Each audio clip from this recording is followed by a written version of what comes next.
Hello, YMYW team. This is Jim from Santa Cruz calling.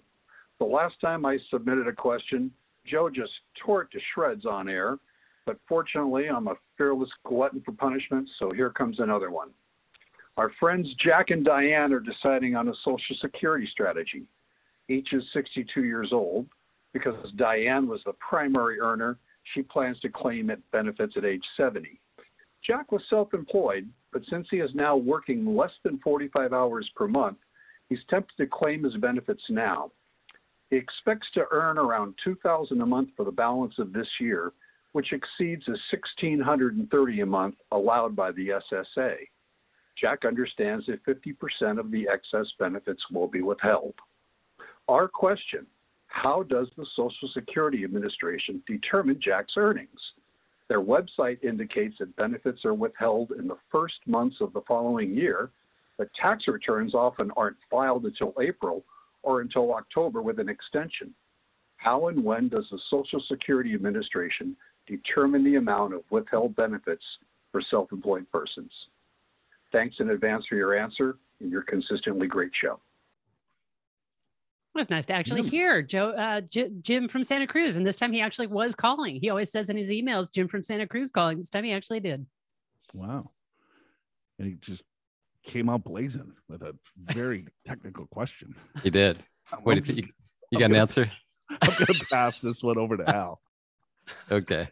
Well, the Social Security Administration, if you are before full retirement age, and you're making more than about $20,000, then you're making too much to get your full benefits, and you'd have to give some of those back.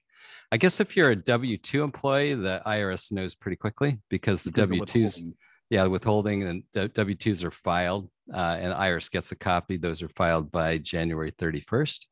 But if you're self-employed, it's a whole different ballgame, right? Because you may literally extend your tax return and not file until October 15th.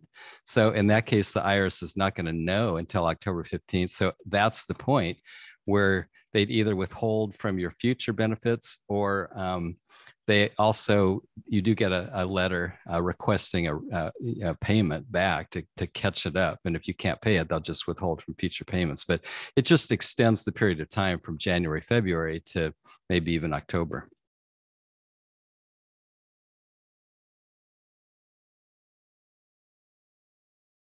Why does he care? I guess, what is he trying to solve for is where I'm at. Well, I guess his question, what he read was the withholding of the withholding of benefits starts in the following year, so you don't get a full year of benefits. But self-employed, IRS isn't going to know until you file your tax return. So that was his question. How do they know? And the answer is they don't. They can't make this calculation until you actually file your return when you're self-employed. Right. And so here's what happens. Let's say that Jack exceeds the earnings limit, right? So you can make, what is it, 19.5, give or take. Yeah. And so any dollar over that, or every $2 earned over that, they take $1 back of your benefit. And so Jack is self-employed, and then he gets a big contract, right? So he's claiming his benefit because he doesn't think he's going to make a lot of money. Correct. You know, hey, I'm winding down. I'm working 45 hours per month. I mean, that's what Alan works. And that's still a lot. I mean, that's too much. So 45 hours time for those Mai Tais. Right. 45 hours a month. And so, right. And then at the end of the year, all of a sudden, a contract lands in his plate, and then he makes a couple $100,000, but he's already claiming the benefit. And so it's like, okay, well, how does the Social Security Administration know? Well, they don't. You're going to get your benefit again the following year until you file your tax return. Once you file your tax return, then they see the income. And then guess what? All of that money gets paid back. So you're not going to receive any type of benefit. So let's say Jack retires totally. It does not make a dime.